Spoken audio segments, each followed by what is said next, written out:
Buah tinggi gula dan berbahaya. Hari ini kita kembali lagi di Sadis, Sabtu dengerin ilmu gratis. Hari ini kita membahas tentang kenapa buah itu dibilang tinggi gula dan berbahaya. Ya, jadi ini saya angkat topik ini karena saya mendengar banyak orang yang takut makan buah akhir-akhir ini. Karena banyak mendengar influencer yang mengatakan buah itu tinggi gula, bahaya loh, nanti indeks glikeminya tinggi, nanti lonjakan gula darahnya tinggi. Bahkan ada yang bilang bahwa makan buah itu sama aja seperti minum soda-soda, sama jeleknya, sama bahayanya, dan sama tidak baiknya. Apakah benar? Nah, kita luruskan faktanya hari ini. Pertama, kenapa orang bisa menjadi takut sama gula? Ya, satu, karena mendengarkan influencer-influencer yang mungkin sebenarnya belum atau bukan ahli di bidang ini. Influencer ini pada bilang bahwa makan buah ini sama bahayanya seperti minum soda. Terus dibilang bahwa harus hindari semua jenis gula, bahkan hindari makan-makan karbo. Dan ini sebenarnya suatu penjurusan yang berbahaya juga. Kalau orang sekedar langsung mendengarkan saja, orang langsung nggak mau makan karbohidrat sama sekali. Orang jadi nggak mau makan buah. Padahal nanti kita akan bahas manfaat dari buah ya. Dua, orang-orang tidak bisa membedakan jenis-jenis gula. Sebenarnya ada banyak jenis gula ya. Nah, dianggapnya semua gula itu sama saja ya. Ketiga, ada pengalaman pribadi gagal diet yang menyalahkan buah itu manis sehingga bikin diet saya gagal, atau menyalahkan, oh saya udah diet makan buah aja tapi kok nggak kurus-kurus gitu. Padahal kemungkinan besar dietnya itu gagal karena tidak menjadi pola hidup jangka panjang, atau kemungkinan besar dia tidak tahu kebutuhan kalorinya berapa sehingga buah yang dimakan masih berlebihan. Padahal di sini bukan masalah dari buahnya ya. Tentunya kita tahu apa yang bikin orang bisa menjadi gemuk atau berat badannya naik, ya pastinya karena kebutuhan kalorinya nggak sesuai. Ya, buah yang dimakan itu kemungkinan lebih banyak dari kebutuhan kalorinya. Misal kebutuhan kalori saya 2000, tapi setiap hari saya makan buah itu 2200 ya. Tentu itu tetap berlebihan ya, apalagi nggak gerak, mager. Akhirnya tetap akan menjadi penumpukan berat badan. Pada akhirnya semua intinya kembali kepada porsinya. Kasian buahnya disahin terus. Faktanya, buah ini mengandung gula alami, ya. Jadi bukan gula buatan. Ya, beda dengan gula-gula pasir yang merupakan gula buatan yang dibuat di pabrik. Ya, kalau buah-buahan ini adalah gula-gula yang alami terdapat di dalam buahnya. Pabriknya adalah dari pohonnya. Gula ini kan terikat secara alami dalam serat buah. Ya, beda dengan gula rafinasi atau gula buatan nih. Seperti kita makan gula pasir ya, atau sirup jagung, itu kan semua gula yang dibuat ya di pabrik. Yang kita bilang namanya empty kalori, hanya gula kosongan saja. Ya, yang karena tidak mengandung serat dari gula buatan ini sehingga cepat diserap. Ya, akan tentunya meningkatkan lonjakan gula darah secara langsung tinggi. Beda dengan gula si buah ini karena ada seratnya sehingga penyerapannya jadi lebih lambat. Jadi lonjakan gula darahnya juga nggak langsung spike gitu ya. Jadi lebih lambat atau bahkan lebih pendek. Fakta kedua, nutrisi buah itu lebih dari sekedar gula ya. Buah ini mengandung banyak sekali ingredient lainnya ya. Buah ini mengandung serat ya. Serat sendiri ada dua macam, ada serat larut, serat tidak larut ya. Yang pada akhirnya serat ini fungsinya adalah meningkatkan fungsi dari pencernaan. Buah ini adalah prebiotik bagi bakteri-bakteri baik yang ada dalam usus. Beberapa jenis buah itu merupakan prebiotik alami, artinya menjadi serat makanan yang tidak dapat dicerna oleh tubuh, tapi bisa menjadi makanan bagi bakteri-bakteri baik yang ada di dalam usus kita. Misalnya contohnya buah-buah yang mengandung prebiotik alami itu adalah pisang, pir, apel, beri-berian. Jadi kita makan buah itu kita ngasih makan bukan cuma buat diri kita aja, tapi kasih makan buat teman-teman kita, teman-teman serumah yang ada di dalam usus kita.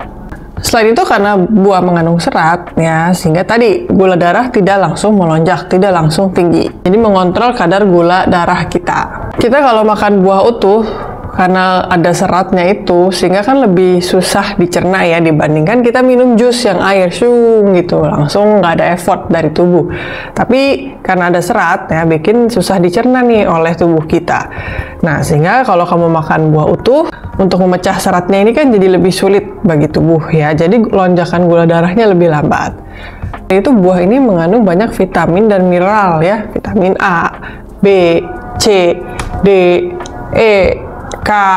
Lalu juga banyak mengandung mineral, misalnya kalium, natrium, magnesium, kalsium, ya, asam folat. Jadi banyak sekali vitamin dan mineral yang merupakan mikronutrisi yang dibutuhkan oleh tubuh kita. Belum lagi mengandung antioksidan yang bagus untuk kulit kita, mencerahkan, untuk anti-aging, untuk antibody, untuk imun kita. Jadi banyak sekali juga nih manfaat buah-buahan. Banyak buah juga mengandung air yang tinggi. Ya, contohnya misalnya semangka, melon, tomat ya, sehingga membantu hidrasi. Juga kalau airnya tinggi, nah kita juga makan dalam jumlah banyak itu akan nggak masalah gitu. Biasanya buah-buah yang airnya tinggi kalorinya juga lebih rendah ya, sehingga kita bisa banget memakai buah-buah dengan air yang tinggi itu untuk salah satu alternatif saat kita lagi diet, nurunin berat badan, untuk bantu mengenyangkan. Contoh deh, kita ambil let's say buah yang tinggi kalori dan cukup tinggi kadar gulanya. Ya, contohnya nih ada apel, pisang, mangga, kurma. Bahkan buah ini juga mengandung protein loh ya. Buah ini bukan hanya sekadar gula dan vitamin saja, tapi juga mengandung protein ya. Walaupun kadar proteinnya kecil, tapi tetap mengandung protein. Sedangkan kalau kita bandingkan tadi, misalnya dengan soda, tidak ada proteinnya ya, jadi hanya gula dan air ya yang diberikan perisa dan soda. Jadi beda sekali sebetulnya ya. Kita ambil contoh deh ya, buah-buah yang tinggi kalori dan tinggi kadar gulanya. Apel, pisang, kurma, mangga, kita ambil contoh 4 ini deh ya, dengan kandungannya. Satu buah apel itu kurang lebih 150 gram beratnya, ini mengandung 80-90 kalori per buahnya itu ya.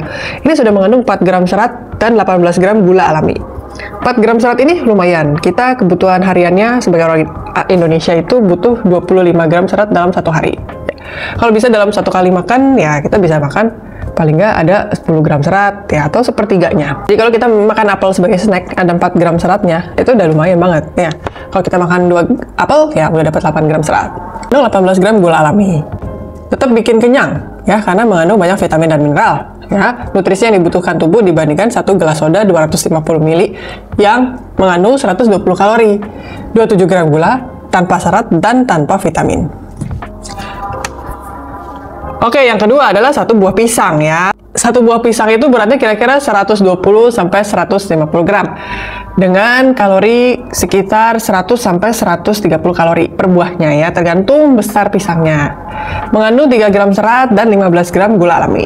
Juga mengandung banyak kaliumnya ya, sehingga ini cocok banget nih buat kita-kita yang mau olahraga, fueling saat olahraga, bahkan setelah olahraga. Mangga ukuran sedang itu sekitar 200 gram beratnya ya. Ini sudah mengandung 130 kalori, 3 gram serat dan 25 gram dari gula alami. Lalu ada 4-5 biji buah kurma ya, itu beratnya sudah sekitar 100 gram, 277 kalori, 6,7 gram serat dengan 2 gram protein. Ya, gulanya sudah hampir 65 gram di 4-5 biji kurma. Memang kurma ini yang paling tinggi gulanya ya, makanya sering dipakai sebagai untuk buka puasa ya, di saat tubuh itu udah sangat rendah kadar gulanya saat puasa lebih dari 12 jam ya, rendah sekali kadar gulanya. Nah, kita makan kurma langsung 65 gram. Jadi buah-buah ini apel, pisang, mangga, kurma ini sebenarnya buah-buah yang tinggi gula, lumayan tinggi kalorinya dibandingkan buah-buah yang lain ya. Tapi masih mengandung protein, serat dan juga vitamin-vitamin mineral yang dibutuhkan tubuh.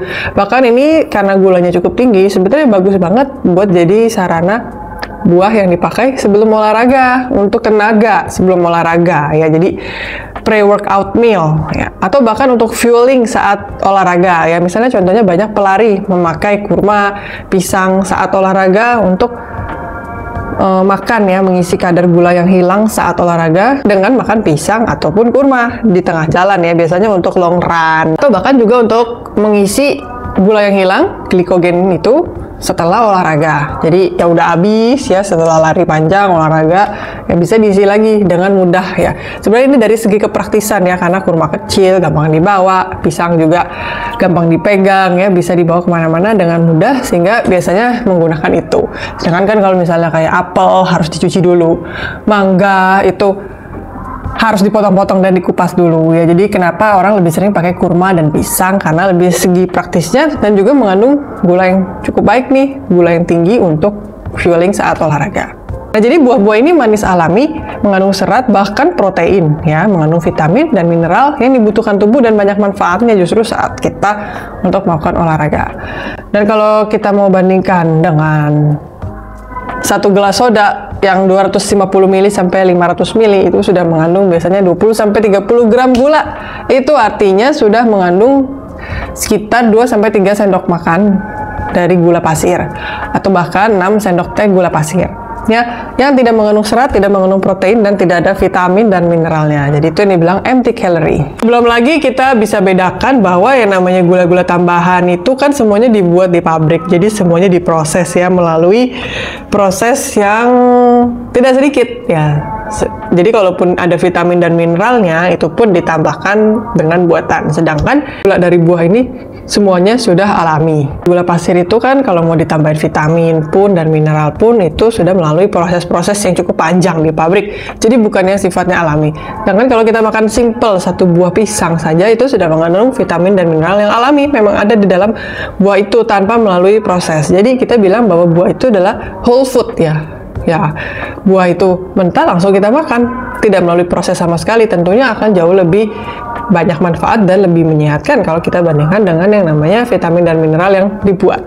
Nah, ini saya berikan juga contoh perbandingan buah-buah dengan kadar gula yang paling rendah. Ya, contohnya misalnya alpukat, stroberi, melon, jeruk, dan juga pir. Ya, ini kadar-kadar gulanya paling rendah, terutama alpukat. Nah, tapi kita lihat nggak bisa cuma sekedar dari gula doang. Kalau kita mau lihat alpukat, kalorinya lebih tinggi dibandingkan yang buah-buah yang lain sebenarnya. Kalorinya tinggi. Tapi manfaatnya banyak mengandung fat-fat yang menyehatkan. Ada mengandung fat-fat yang baik sebenarnya yang bisa kita konsumsi. Ya, jadi akhir kata bagaimana tipsnya, konsumsilah buah utuh daripada jus. Ya, tentunya jauh lebih baik lagi dibandingkan kita mengkonsumsi soda. Konsumsilah buah bersama protein dan lemak, itu juga bisa menjadi tips lain. Misalnya kita makan buah, nggak cuma buah aja deh, kita sambil makan buah, sambil makan telur ya untuk sarapan. Bahkan telur itu sudah mengandung protein dan juga lemak. Ketiga, perhatikan juga porsi, karena pada akhirnya walaupun makanan menyehatkan, tapi kalau porsinya kebanyakan tetap bisa berpotensi meningkatkan berat badan kita. Jadi tetap perhatikan porsi yang sesuai. Tentunya kalau saya makan pisang satu truk, ya pastinya akan bikin gemuk juga kalau tiap hari kayak gitu, ya enggak? Akhir kata saya mau bilang gula dalam buah itu bukan musuh. Yang berbahaya adalah overconsumption dan juga ketidakseimbangan pola makan. Kalau kamu makan buah utuh secukupnya dalam porsi yang sesuai kebutuhan, justru akan membantu diet dan mencegah penyakit. Jadi jangan takut makan buah lagi sejak sekarang.